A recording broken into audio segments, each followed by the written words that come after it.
Hi,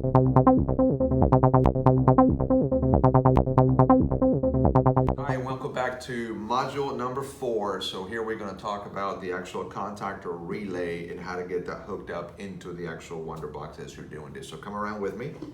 Let me show you how to get started. Remember, you got 4 Phillips screws at every corner. Make sure we undo all of them. I've already done them for the sake of time. Remove the cover. Now stop for a second, be very careful. You got 2 wires that are hooking up the actual cover itself to the motherboard. This red wire, unhook it. This is the actual power to the key fob reader. And then this is the ribbon that actually makes these numbers on the keypad work.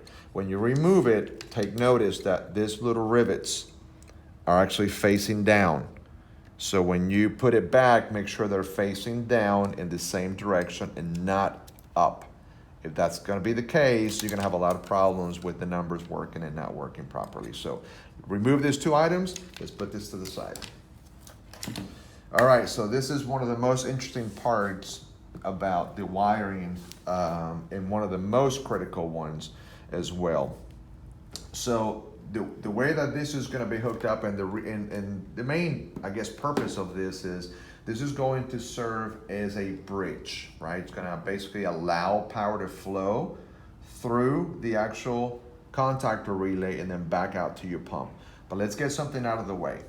You have a dedicated line already, power line coming into the system. You got your black, your green, and your white. We already talked about that in module number 1.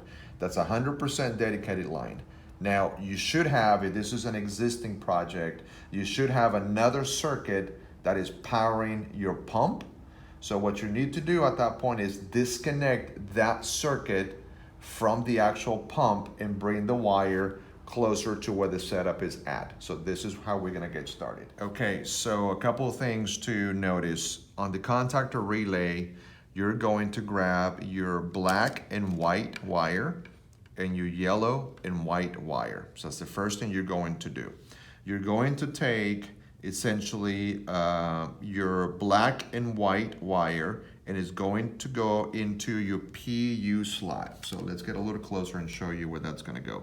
Black and white, it's going to go into your PU slot, which is 1, 2, 3, 4th slot from the left. If you notice on the actual instructions, 1, 2, 3, 4th slot. That's your black and white. Your yellow and white is going to go into your N slot. That's the second one from the left. 1, 2. So once you have these 2 wires hooked up, remember when I told you guys that you're going to bring the circuit that is powering your pump back to this location. These 2 orange wires on your contactor relays are the same. So you're going to hook up the power that's going out to your pumps from the panel to one of these legs, right? One of these orange ones. It doesn't matter which one it is. So you can grab one or the other.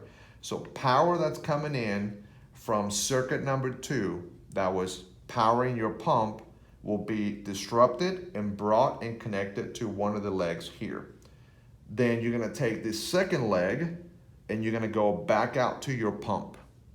So when the driver shows up and punches the right code and goes through the driver sequence, vehicle sequence, odometer sequence, and everything checks out, the box will send out power to the contactor relay and it's gonna open that bridge to allow power to flow right back out to your pump.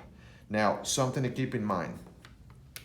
If you push this all the way to the right, which should be in an auto position, that's where you need to leave it. If you have to bypass this whole unit for whatever reason, on the contactor relay, you're going to go all the way to the left where it says close. That's going to put it in bypass mode. So let's put it right back up to where it needs to be in auto. The other option for the Wonderbox to put it in bypass mode, if you guys zone in on here, is you have a built-in bypass button right underneath the actual box when you open the lid.